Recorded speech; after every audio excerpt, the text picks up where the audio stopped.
Alright, guys, we have another podcast now. I know it's been a few months since we did this in October. We have Caleb back again, if you want to say. Hello. There he is. Alright. We're on Spotify now instead of just YouTube, so there's not really anything that you're gonna need to see, but if you do just want to see my screen, see what we're looking at here, then you can go ahead and go to YouTube and look up Rudy Wall 15, and his channel is called Squad 3 Pro. We do gaming videos on there, but we're on Spotify now, Yeah. which is great. Anyways, basically this is gonna be a tech talk. That's what the podcast is called, Brody's Tech Talk, but I might change that later probably to like I don't know, Brody and Caleb's Tech Talk. I don't know, Brody and Squads. Anyways, we I have might five. not be here all the time though, so Yeah, that might true, not make true. too much sense. Yeah. But anyways, we have five articles here for you today on The Verge, and we might as well just get off with it. So, ad-supported Hulu is only $2 for college students. So, Hulu is basically a streaming service. Obviously, you probably are gonna know what Hulu is. But if you don't, it's a streaming service that is similar to Netflix, but has multiple different channels on it. I guess Netflix is too, but this is like the basis of where that came from. And Hulu, even though it's a streaming service, you have ads, and I'm pretty sure it's $10 a month for Hulu, but you still get ads, but it's shorter than cable. That's Um, kind of dumb. yeah, it is kind of stupid. It's annoying too. When I'm trying to like binge watch a show on Hulu, that it just kind of ruins it. Yeah. But if you I don't used want to to have add, Hulu. yeah, I used to have Hulu, but I yeah, switched to something else. yeah. Now, if you don't want ads, I'm pretty sure that you have to pay $12 or $15 a month. I'm not really sure. But if you're a student, it's now saying that Hulu with ads is only $2, so that's cutting $8 off. So let's read through this here. Keeping up with everything with sorry.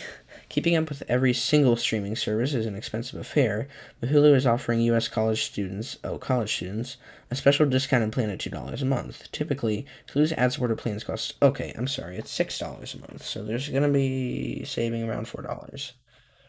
The new student plan, which is an evergreen offer and will run for the same price as long as students can verify their continued enrollment, offers more than a 65% discount. Students can sign up for the offer now. That is it's good for those people, but Good for students. um, I don't know. still ads suck. Right. I would. It would have been better maybe if they would have put this on the non-ad supported plan because that is a pretty hefty price to pay every month. I think it's $15. Besides, why are you giving TV to students? In like I forget what it is, but College students. uh, This only applies to college students. that just gives them more time to procrastinate and binge watch shows. True. But obviously Hulu's not going to think about that. They're just thinking about making the money. Yeah, Uh, true. That is a good way to get money. yeah. Hulu has made offers like this in the past for general subscribers, not just college students, but those were limited time deals. Hulu's Black Friday sale, for example, saw the cost go down to $2 a month for an entire year. There are These are all ad supported plans though. Hulu's ad free plan remains much more costly at coming in at $12 a month. Okay. A month putting it $12 a month, putting it on the same price shelf as Netflix, $14 a month for its most popular plan, and HBO Max is actually $15 a month. Okay, so it's like $4 more for no ads, but that could stack up for a few months. That's about $48 more a year than it would be normally if I'm doing that math right. Uh, Still, for college students just looking to watch new FX shows or on Hulu or dig into bad reality TV or drama, it's a pretty good deal. Hulu also now You could allows watch people watch 90 Day Fiance. on TLC. Hulu also now allows people to join in on watch parties, which allows subscribers to watch shows and movies together while apart. The only downside, other than having to deal with ads, is that Hulu's discounted tier doesn't allow offline viewing. So don't expect to watch episodes of The Handmaid's Tale on the go. And that's the end of I the have article. never heard of that, by the way. I don't either. But it doesn't. The plan I have for Hulu, the plan that my family has, does not have offline either, though. And actually, our car has Wi-Fi in it, and when I try using it in the car, sometimes it'll say not allowed because you can't use Hulu when you're using a VPN, which is kind of stupid. Kind of dumb. Can't you use Netflix using a VPN? Yeah, you can't get So, SpongeBob on Netflix in the US right now, but if you use a VPN and put your internet to India, you can get wait. So, SpongeBob. let's see that Fairly Odd Parents wasn't on Hulu. So, it wasn't in your country. So, hmm therefore, you can't use, like, let's just say NordVPN. Not sponsored, but um, you could use that to switch your country. So you wouldn't be able to watch Fairly Odd Parents in your country until it comes out, which will probably be 5 years. Yeah, So it's kind of dumb. yeah. Alright, well, let's move on to our next article, which is about Samsung. So, this is about what to expect from Samsung Galaxy's S21 event. Now, I'm an Apple guy. I think he's an Apple guy too. Who, me? Yeah, I mean, like, most of the products you have are probably Apple. I don't think you're Um, necessarily like an Apple fan, boy. not really like a fanboy. I just Yeah, have an iPad. I have a phone, I'm a and fanboy. Anything I can get from Apple, I will. I just get stuff that are cool and they look like they will be nice. It Yeah. Yeah. Anyways, these are Samsung's S21 phones. Sorry, viewers who are just listening, that you can't see this. But Samsung's next Unpacked event will kick off January 14th, so in 3 days. And thanks to copious leaks, we have a pretty good idea of what to expect from the big day. Samsung is widely expected to announce its next lineup of flagship phones, which will likely be called the S21, S21 Plus, and the S21 Ultra. The S21 Ultra is rumored to have the top of the line specs, cameras, and in a first for an S model Galaxy phone, support for Samsung's S Pen stylus. S21 and S21 Plus are expected to have similar specs but differentiate in size. So, the stylus is basically for Samsung's Note phones, and I think they use it for one other phone, they might. But it seems like they're putting it now into the S21 Ultra, which is weird because I've seen when I've been watching Lulater, which is another tech podcast, that the stylus looks really weird. It doesn't have that clicky thing on the end. But also, if we look at the picture here the um, of the phones, the camera kind of wraps around the edge. All right, so the camera kind of wraps around the edge. Sorry that I paused the video slash podcast. I was gonna share my screen to Caleb. Um, the camera itself is kind of interesting because it has three cameras straight down. But if I look in closer, you might see that that does not actually look like a camera down there on the third, and that looks like a LiDAR sensor. And that looks like the third camera. Wait, But I there's don't. three cameras? There's one camera here, one camera here, and one camera here. But this What also is looks like a camera. It's actually better to look on the white. You can see it better. But what's the that point now? but this doesn't have like a lens in it. This doesn't look like a camera. I think that's a LiDAR sensor. That's obviously the light, and I don't know what that is. Uh, so that's interesting. I don't know if Samsung's ever done that before because I don't pay attention to Samsung that much. A new set of true wireless earbuds, the Galaxy Buds Pro, and a tile-like item tracker, the Galaxy Smart Tag, also seem like a lock. Rumors about both products have hit the web recently, and they each showed up in a leaked pre-order ad for the S21 Ultra, and of course Samsung may surprise us with things that we don't know about yet. Here is the rundown of what we think we will know so far. Samsung's Galaxy S21 Ultra will support the S Pen stylus. Let's talk about the Ultra flagship first. The big new feature for the S21 Ultra is support for the S Pen stylus, as confirmed by the FCCF. However, the stylus is rumored to be an optional accessory, and the phone isn't rumored to have a dedicated slot to store it. So, unlike the Note, the Samsung Notes, it's optional. The Note comes with it. I guess it's for taking notes and for students, but it's not going to either have a slot. It's not going to have a slot either. So you're just going to have to carry this thing around with you in your pocket and not be able to do what you can do on the Note, unlike the company's Note series of phones. When Future posted images of an optional case that allows you to store the S Pen, though, so that might be a useful accessory to pick up to help you not lose your stylus. When Future also reports that the S Pen will cost just under $49, which is £40.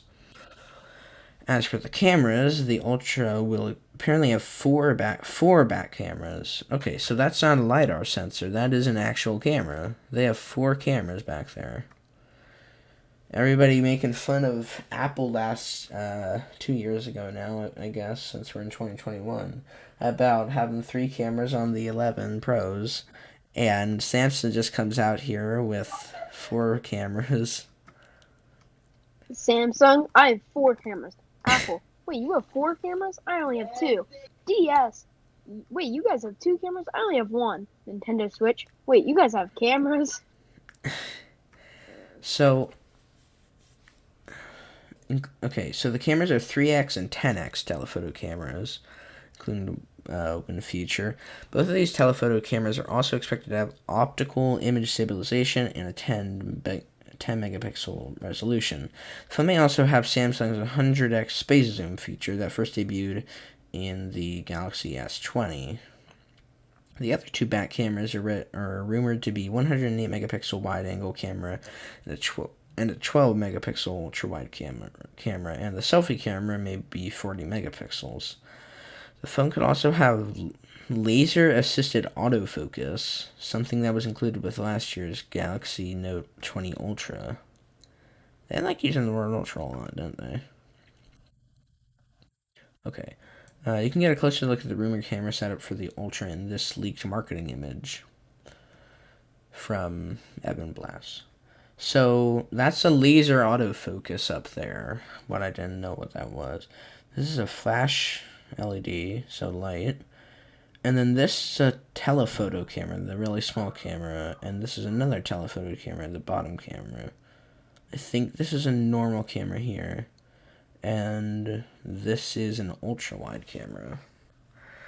And then the front camera over here, which I can't see because one thing I like that they do is they don't add a notch. But this looks like it's in Samsung really Spanish. likes their cameras. Yeah, they're big on cameras. You'd, you'd expect Sony to make a phone and then make a really big camera in there, but it's not. The new Samsung 50 with 100 cameras. Oh my gosh. The Ultra is also expected to have a 6.8-inch resolution display, 1440p. That's nice. According to a Win feature, it's also expected to have 120 hertz adaptive refresh rate. Thank you for that. No, thank you, Apple, with your 6-year refresh rate. And Laker Ice Universe says the S21 Ultra may be able to run at that full WQHD plus resolution with the 120 Hz refresh rate, something that the S20 Ultra couldn't do. The S21 Ultra is also rumored to support 5G networks and be IP68 certified for water and dust resistance, and have a 5000 mAh battery, and to come with 128 gigabytes, 256 gigabytes, or 512 gigabytes storage, which I don't know who would need that much? Probably somebody who takes a lot of pictures. But that seems to be the exact same amount of storage that iPhones have. I don't know if they've been doing that for a while or if they just did that, but just pointing that out. Same exact storage options. Oh, that's a weird phone there. The Galaxy S21 and S21 Plus will offer similar specs at different sizes. I do not like that color at all, especially mixed with gold, purple and gold. Ugh. I still cannot get myself around to liking that wrap around the edge with the camera, though. Samsung also plans to announce the Samsung S21 and S21 Plus, which won't have quite as powerful specs as the Ultra. The most obvious difference between the S21 and S21 Plus is a smaller camera module. The two phones are expected to have a 12 megapixel wide angle camera, a 12 megapixel ultra wide camera, and a 64 megapixel telephoto lens. Reports win feature, and both phones will reportedly have a 10 megapixel selfie camera. Here's a better look at the cameras on the S21. So that's again from that Evan Blas person, but it seems to be in Spanish again.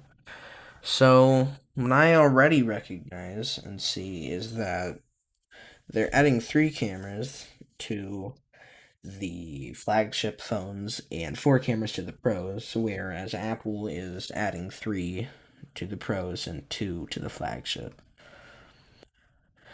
As for screens, the standard S21 is expected to have a 6.2-inch display with an FHD plus 2000, so only 1080p, but it's not 1920, it's 2400. And the S21 Plus is rumored to have a 6.7-inch, which is the same as the iPhone 12 Pro Max, with again the same resolution display. Both are supposed to have 120 hertz, though it won't be an adaptive refresh rate.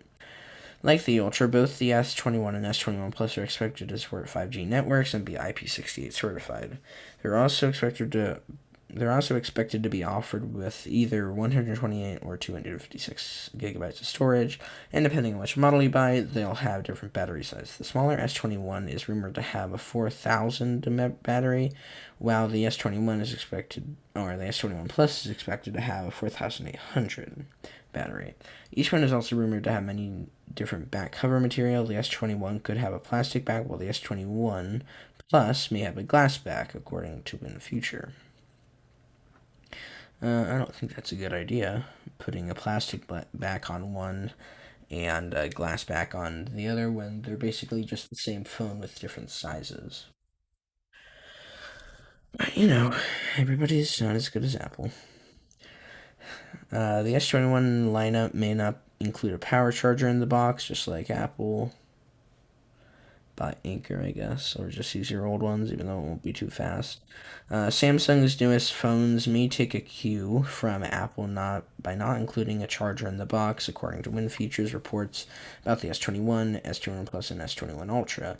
And the company recently deleted ads mocking Apple for not including a charger with the iPhone 12 lineup, lending credence to rumors that Samsung will be making a similar move. So Apple announces the iPhone 12, announces that they're trying to be ecosystem friendly, and doesn't include a charger or a cable. And then Samsung mocks them for it, and then proceeds to do that with their own phones. Well, the new phones may run Samsung's One UI 3.1. Samsung's S21 lineup may run UI 3.1, and a video from YouTuber Jimmy, its promo reveals some of the features that could be coming in a new update. I'm not reading the rest of them. What are your thoughts on those? There's a lot of cameras. That's Yeah. a lot. These seems to be the Galaxy Bud Pros, which I They still look don't pretty look. nice. They're shiny. I still don't understand how those would stay in your head very well. Well, Kind of look like actually, pearls or those cheap stones you get at like the beach or something for yeah. $2. Actually, the more I look at it, the more it actually does make sense to, instead of having something that just sticks out of your ear, because I really don't like how that looks on Apple's AirPods. They just have that white thing that comes out, and I know basically what they did was they just took their earpods, which are the wired ones, and then cut off the cord. Just said new product, right. And then here's the tile, the Samsung Galaxy tag, which is kind of similar to tiles. It looks similar. Anyways, let's move on to our next thing. Parler sues Amazon for kicking it off the internet. Basically, Amazon kicked Parler off of Amazon because they were promoting the riots at the Capitol on Wednesday. The creators of social network Parler have sued Amazon for ending a web hosting agreement after last week's riot at the U.S. Capitol. Parler claims Amazon Web Services and severed ties to stop Parler from competing with the larger social platform Twitter, and it's asking a court to stop Amazon from shutting down its account, arguing that an extended shutdown would be like pulling the plug on a hospital patient on life support. Parler bills itself as a more permissive alternative to Facebook and Twitter, particularly as those sites have cracked down on President Donald Trump and his supporters for seeking to violently overturn the U.S. election results. That stance has earned the backlash from digital infrastructure companies. Apple and Google removed the Parler app from their stores, limiting its reach. Amazon dealt with an even more fatal blow when it kicked Parler off AWS, taking the site down altogether. The creators of social network Parler have sued Amazon for ending. Oh, I'm sorry, I already read that. The lawsuit sheds some light on Amazon's rationale for banning Parler. In an email, Amazon's moderation team says it is troubled by repeated policy violations. The email cites 98 posts that incite violence. It includes includes screenshots of a call to hang traitors, as well as an exhortation to start systematically uh,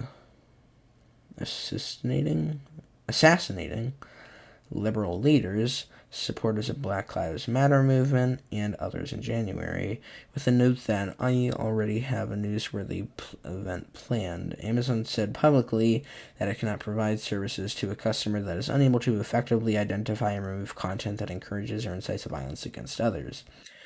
AWS is the world's largest cloud service provider, controlling approximately one-third of the market, followed by competitors like Google Cloud and Microsoft Azure.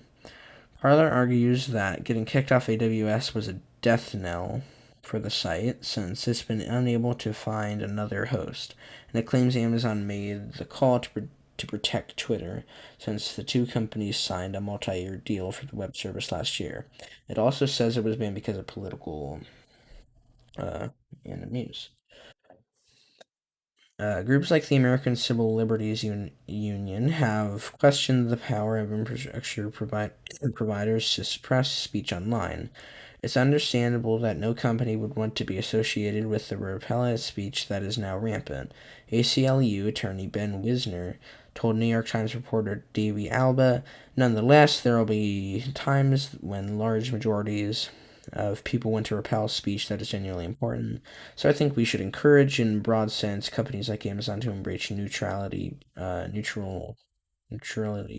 principles. That's those. As a private company, however, Amazon has broad legal latitude to cut off customers. It's also not necessarily responsible for Parler's difficulty in finding a new host. While the suit says AWS's public statements about moderation have made Parler a something, activists were already pressuring companies to cut ties with the site. Parler's lawsuits echoes a similar complaint by Gab, another social network favored by far-right figures. Gab sued Giggle. Gab sued Google in 2017 for kicking it off the Play Store, claiming it amounted to anti-competitive behavior. However, it dropped the suit after Google allowed it to resubmit the app for review. All right, that's it for that article. So, what do you think about all that? Even though I don't know what Parler even is. Oh yeah, I don't know what Parler is either, and I don't think too many other people do unless they Well, know a it bunch said about that it. Parler and this other one called, what was it, Gab, were preferred by far right political figures. So I guess that's what Trump would use Parler when he was trying to get people to not raid but riot at the not riot, protest at the Capitol on Wednesday. I don't know. I Is knew it he used like Twitter. a communication website? Yeah, it's supposed to be like uh it's supposed to be like Twitter. So Twitter, Parler. but for political people doing No, raids. no. It just seems to be like Parler is preferred because they, I guess the the company is far right. I'm not sure. Hmm. That was kind of a weird article. I don't know why that was in the tech section of The Verge. Uh, here's a weird one. A doorbell for the pandemic era.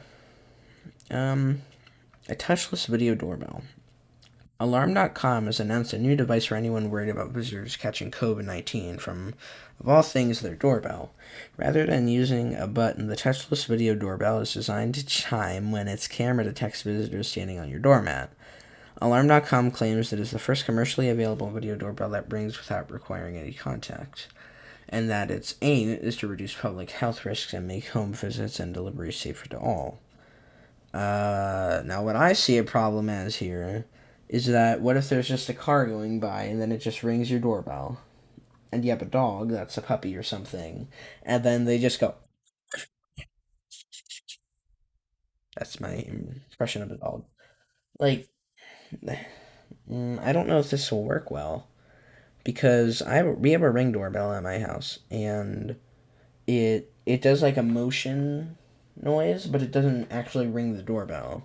That's why I think that this might be a problem because if a door, if a car drives by or a bird flies by, it's gonna ring your doorbell more than likely. What do you think? Uh, yeah, that might be kind of bad, and definitely motion. It needs to be like up and close, and maybe not like far away, like seeing the car. But I feel like what would be better is if you could get the doorbell on the other side of your porch, so it isn't like facing, where the cars and you see the crows, and like it's facing your doorstep so that you can see people still, but birds aren't like going through there. Maybe something like that. But then there are some things where that wouldn't work though. Yeah. Well, actually, I just realized if you look down here, you actually have to stand on the mat for the doorbell to ring. But still, if a cat goes up to that or a bird just decides to land on the mat, it's still kind of iffy as how this will work. Uh, it seems to be an admission that this is quite a confusing way to ring a doorbell. There are instructions on how to ring the device printed on its front, alarm.com. Is also selling a doormat accessory for the doorbell, which instructs visitors to stand on where to stand on the doorbell, so the doorbell can see them properly. Given how perplexed we found most delivery drivers by Yale's smart delivery box, there's a chance this touchless doorbell could create a similar confusion. Oh, so the mat doesn't actually uh, make it work. It's just telling them where to stand. Alright, so I take everything back I just said about it. You have to stand on the mat. It could just pick up a car if it's on the right side of the camera. This is Uh, confusing. yeah. When Alarm.com's doorbells detects a person, it plays a chime in the home, sends a notification to your phone, and starts recording a video clip. You can see and speak with the visitors through the doorbell, and it also integrates with the rest of a home's Alarm.com smart home security system. so it can trigger other devices like lights when a person is detected. Its camera is 1080p HDR, and it's also equipped with infrared night vision. It's admirable that the main people to benefit from a touchless doorbell would be the delivery drivers who've become most vital for lifelines for people avoiding leaving their homes. But it's not clear how much help a touchless doorbell could actually be. Probably not much. Because like what delivery drivers have been doing when they drop stuff up here, they just knock on the door. They don't actually ring the doorbell. They just knock on the door. So you'd think that that's what most people would do, but maybe not. I don't know. The latest advice from the U.S.'s Center for Disease Control and Prevention (CDC). Oh, that's what CDC stands for. Is that surface transmission, like touching a doorbell, Wait, do you contaminate? not know what it meant? No, I Okay. I never put in the effort to see what CDC stands for. We've been living through 2020, and Broody doesn't even know what CDC is. I never put in the bother to see what CDC meant. Um, like touching a doorbell contaminated with the virus and then touching your face. Alright, I'm sorry about that. I just cracked up laughing about that. Um, like touching a doorbell contaminated with the virus and then touching your face is not thought to be a common way that COVID-19 spreads. Instead, COVID-19 is thought to transmit from person to person, most often when they're in close contact with one another, which is something you don't need a touchless smart doorbell to avoid. Alarm.com's touchless video doorbell is available now via the company's network of the installation partners. When asked, the company wouldn't comment on exactly how much the system costs, but said the doorbell itself is priced under $200. So $200 for a doorbell that you can't actually ring. Yeah, you could get a doorbell for like I think 150 from Ring that probably works better and is like one of the original smart doorbells. Okay. And then last article here, another weird one.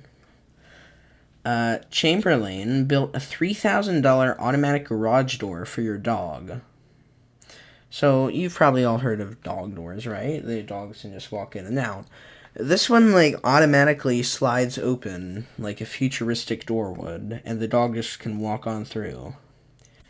And this is what the article says. My garage door opener is one of the most boring pieces of tech in my house, made by a company that's 67 years old.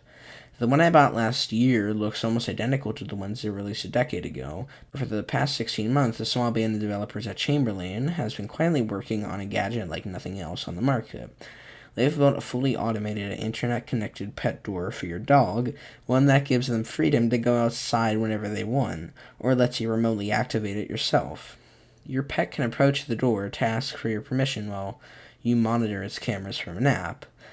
One that'll also automatically track your pet's comings and goings in a diary. What? So let's just watch this ad real quick here. You want to go outside? You want to go outside? You want to go outside? Want to go outside? Want to go outside? Otis, you want to go outside, bud? Should do this more often. Of course you do. Need to go? No, I'm good. My Q Pet Portal is a fully functional door installed by professional technicians. The Bluetooth Pet Portal sensor activates a cleverly hidden smart panel that you can control in manual mode to let your dog out. So they can take care of business and pleasure. The in-app activity log lets you see their day from wherever you are, and an optional automatic mode gives you the ability to let them do it all on their own. So they get the freedom to come and go, and you can sit and stay. Okay. First off, I don't really like the idea of a dog door at all. Dear Because diary, my dog just left me for milk. What am I gonna do now? I don't see the purpose of a dog door at all. Because I don't think that you should just throw your dog outside without Because you have a supervision. small dog, Broody. Right, but And I still. think a dog door is for people who who actually like, people who have fences. Because you're not just gonna let your dog just be like, here, you can go on the road. It's a perfect idea. True. No. True. But like it, it, somebody could just go into the fence and then just pick up your dog and then walk away. I mean, yeah, but if you live in a neighborhood, you're gonna know the neighbors and like. Yeah, but it might be just like some person driving by. I know that's probably But unlikely, how is but that gonna work? Because there's not usually a road in front of your backyard where the dog goes. if it was the front yard, Why would you have a fence in your front yard? my grandma does. Oh yeah, actually, I see why, but still, like you're like no one's gonna just be like, oh, I'm gonna pick up that dog. People just True. don't do that. Dog nappers. Cruella de Vil. That's a Disney villain. You probably didn't know that. The other thing I saw is that I guess this is stupid of me not knowing, but this is you have to buy a separate door for this. Like Chamberlain made an actual door with this installed. And I guess that's kind of stupid that I didn't think it was going to be like that. I guess I always just assumed that for a dog door to work, you just smash the hole in your door and just put a little flap there.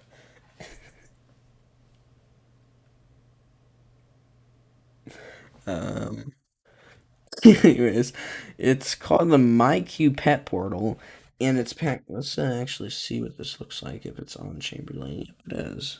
Um, let's see. It was at CES. It's I thought I was gonna say it's $100. I was like, what? It's you have to do an $100 deposit, so they're kind of pulling a Tesla on us. Um, Perfect for most dogs. Look, even this bulldog here, which is 10 pounds, they're showing that they should go out there. So I don't know. Let's see. And it's packed with tech, including twin 1080p cameras that beam encrypted video to your phone anywhere in the world via Amazon S3 servers, IR and light touch safety sensors to avoid pinched tails, microphones and speakers to let your pet to talk to your pet, plus the encrypted Bluetooth low energy beacon that goes around your dog's neck. The door won't open until your pet is stationary for a few seconds to make sure they actually want to go out, and it closes automatically behind them. Thing is, though, if I try talking to my dog through a phone or something, she does not know She does not know it's me. So I don't think a dog is gonna know that you're the owner when you're talking through a microphone. That probably is not gonna be too good of a microphone if it's from Chamberlain, which specifies in garage doors, I'm pretty sure, and not microphones. I mean, they could have partnered with Sony or somebody on this, but I don't know. Pre-orders for the MyQ Pet Portal start today, and I water it. Okay, they're $3,000 and up, which at first blush makes it seem exactly like the kind of whatever that is far out product concept that graces the CES show floor in Vegas every year. An awesome idea to gawk at, but not something anyone actually needs. After all, can't you already buy a simple pet flap as for well under $100? See, you just smash a hole in your front door or back door, and then you just put a flap there. But the world's largest garage door opener companies, yeah. Wait, they're just a garage door opener company, not even a garage door company. Seems dead serious about building the best doggy door ever made. During the COVID-19 pandemic, roughly a dozen staffers have been toiling away in their own homes, guided by extensive surveys, focus groups, and testimonials about what pet owners might need to actually trust a product that lets their furry companions in and out of the house. Look, there's a schnauzer. I have a schnauzer. There's a schnauzer coming into there. That's the current pet door. barriers for adoption, security, installation, door exterior home aesthetic, door compliance uncertainty, and installation weather. Size of the undeserved, 68%.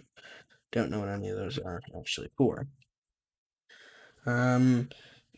Today says product lead Beryl Altiner. Pet doors don't necessarily have that trust. Only 34% of pet owners who let their pets outside have a pet door, according to a national survey conducted by the company. That means 68% of are doing without, forcing pets to wait for humans to let them outside, forcing themselves to schedule their lives around their pets, or both. There's a lot of guilt among pet parents and their ability to tend to pets' needs in a timely fashion, says Altiner, showing me both survey results and video testimonials from individual pet owners. I'm not going to go through this whole article because it's actually really long. Oh gosh, it's really long. But anyways, what I'm getting from this is Chamberlain just wanted to make this pandemic easier because a lot of people are working from home right now, and they don't really have time to constantly let their dogs out of the house with the dog, whether it's a dog door, just opening a door to it like a back porch. That's what we do. If it's screened in. They don't have time to do that, so this is just what they do, and it'll automatically open, or they can open it from their phone. But I still don't see the point in doing this, because I just think it's unsafe. But that's going to be the end of our show today, guys. I hope you enjoyed it, and just one more reminder, we are on Spotify, so if you're watching this on YouTube, on Spotify, it's called Brody's Tech Talk. But if you're not on Spotify, or if you're not on YouTube and you are on Spotify, we're on YouTube, BirdyWall15, and it should just be a video. I don't know what I'll title this, probably whatever the first article was. Anyways, yep, that's going to be it for this podcast today, guys, and I hope you enjoyed it. Again, make sure to, if you're on Spotify, follow the podcast. On YouTube, subscribe to Squad 3 Pro, and I am Broody. Yeah. I am Broody, but you have to search up BirdyWolf15 at the moment. And that'll be it, and I'll see you guys later in the next podcast/video. Goodbye, and thank you for tuning in.